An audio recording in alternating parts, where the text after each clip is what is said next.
The school books tell a story of a rider in the night, of a lone and silver shadow moving underneath the light.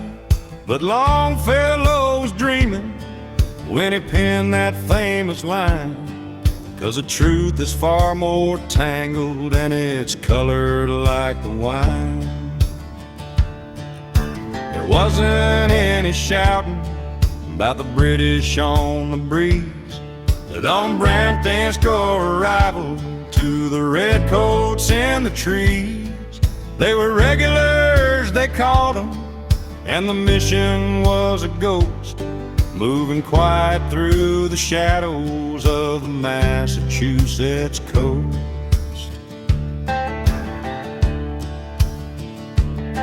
Old Paul, he crossed the water while the moon was hanging low, but it wasn't on a solo run, he had a ways to go.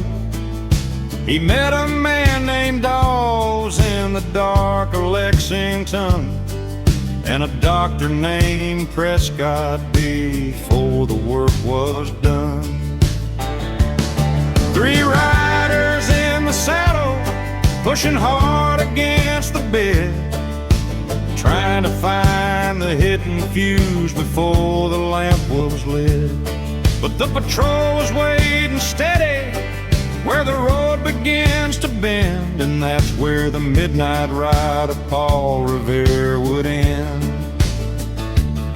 Yeah, the myth is made of silver, but the truth is made of steel. The legend's just a shadow, but the dirt and sweat were real. Revere, he hit the brakes when the pistols cleared the coast, while the British shout was strangled in a patriotic throat. He never reached the finish, never saw the Concord green, just a prisoner in the darkness of a revolutionary scene.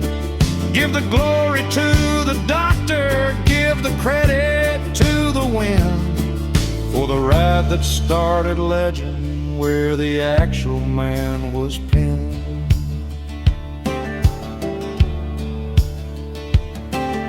The redcoats took his stallion and they left him on his feet to walk back into Lexington in a bitter, cold defeat.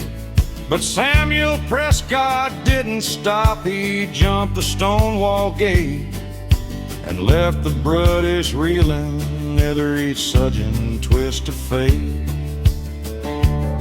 He was the one who made the town, he was the one who spread the word, the only voice of all the 3 that Concord actually heard.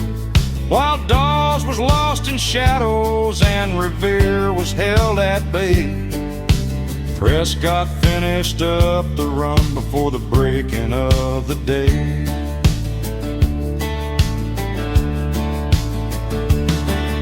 The British are a-comin', well, it makes for a pretty song, but when everyone's a British subject, the logic's kinda wrong.